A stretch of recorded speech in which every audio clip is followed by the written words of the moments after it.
ধারা ৪৫ দিয়ে ওনাকে ৫,০০০ টাকা ফাইন করবে, জরিমানা পরিশোধ করে। আমরা ৮০ টাকা বিক্রি করতেছি। ৮০ টাকা? জি, ৮০ টাকা তো কম না। এটা মনে হয় বর্তমানে আরো দাম বেশি মনে হয়। সরকার তো ট্যাক্স পাচ্ছে না এটা থেকে। জি, সেটা ঠিক আছে। টাকা সরাসরি এখন স্যার ওরা বলে কি পাইকারি মার্কেট থেকে বলে কাস্টমসে এক একটা করে গুইনা ট্যাক্স নিয়েই আমাদের প্রোডাক্টটা ছাড়ে। কোনো ওগুলো দরকারই নাই, আপনারা প্রিন্ট করে দেন, আমরা খুশি। ঠিক আছে, প্রিন্ট করে দেন, অসুবিধা নাই স্যার। আমাদেরকে যদি ইম্পোর্টাররা যদি অ্যাভেলেবেল প্রোডাক্ট দিতে পারে, আমরা তো অন্য জায়গা থেকে যাওয়ারই দরকার নাই স্যার।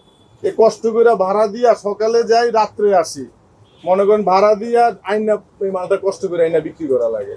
আর ইম্পোর্টার যদি দিতে পারে আমাদের তো দরকারই নেই কথা যাওয়ার। কোনো প্রোডাক্ট ছিল স্যার এটা স্যার আমরা চেক করতেছি স্যার, আমরা এগুলো সরাই দিই, আমরা এগুলো কিছুই রাখি না স্যার।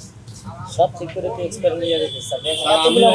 আজকে ৩-৪ মাস ধরে আমি অসুস্থ, ডেঙ্গু চিকুনগুনিয়া, আমার ওয়াইফের জরায়ুর অপারেশন হয়েছে স্যার। আমি দোকানে একা এই লোকটা ১ তারিখে শুরু করছে এই কাজ। আমি ওনারে ফার্স্টেই বলছি সব চেক দিয়ে এক্সপায়ারি গুলো সরান। আজকে ৩-৪ দিন ধরে এগুলাই করতেছে স্যার।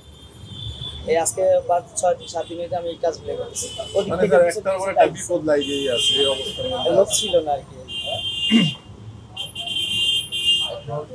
আমদানিকারকবিহীন আপনি বিদেশি পণ্য যদি রাখেন সেক্ষেত্রে এটা শাস্তিযোগ্য অপরাধ।